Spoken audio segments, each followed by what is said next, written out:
This is lesson 4-3, Triangle Congruence by Angle, Side, Angle, and Angle, Angle, Side. So ASA and AAS. So the first one postulate we're going to look at is the angle, side, angle postulate. So this time the side is included between the two angles. So see how the S is between the two A's. The angle, side, angle postulate says if two angles and the included side of one triangle are congruent to two angles and the included side of another triangle, then the two triangles are congruent. So I need two angles and the included side of one triangle, right here, two angles and the included side of one are congruent to two angles, right here, D and F, and the included side of another triangle.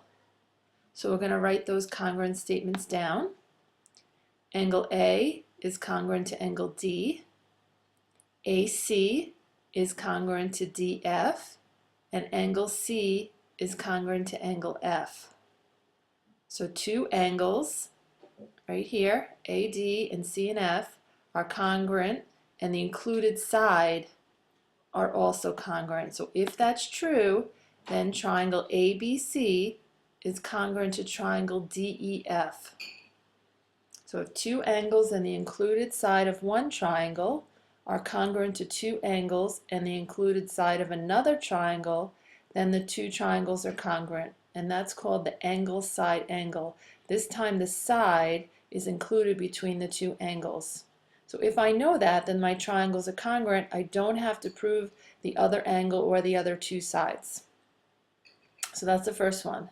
The next one is the angle, angle, side theorem. Okay, so this one's a theorem that can actually be proven. So the angle, angle, side, this time the side is not included between the two angles. So if two angles and the non-included side of one triangle, so right here I have two angles, A and B, and I have a side that's not included, two angles and the non-included side of one triangle are congruent to two angles, here are my two angles again, D and E, and the non-included side of another triangle, then the triangles are congruent. Okay, so this is angle, angle, side. Two angles and the non-included side. So we'll mark that down. So I have A is congruent to D, that's an angle. B is congruent to E, that's my second angle. And AC is congruent to DF, though it's a non-included side. If I have angle, angle, side, then my two triangles are congruent. Triangle ABC is congruent to triangle DEF.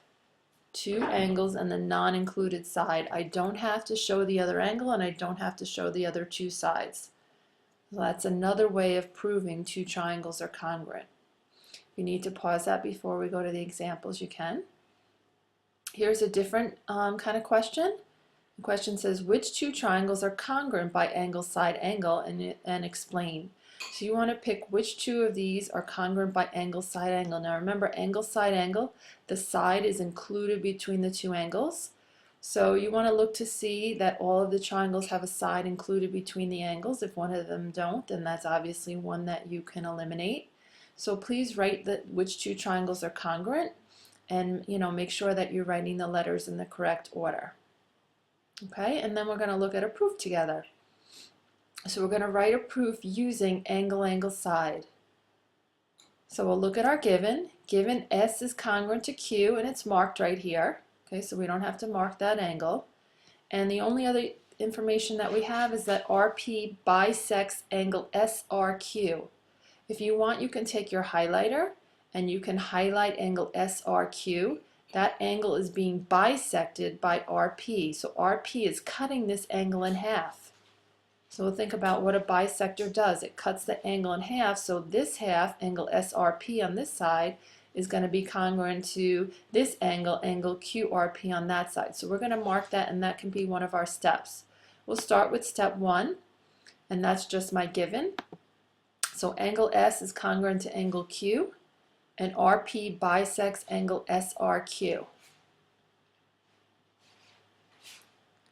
Okay, so now if it's a bisector, it's cutting the angle in half. As we said, maybe you highlighted angle SRQ so you can see it.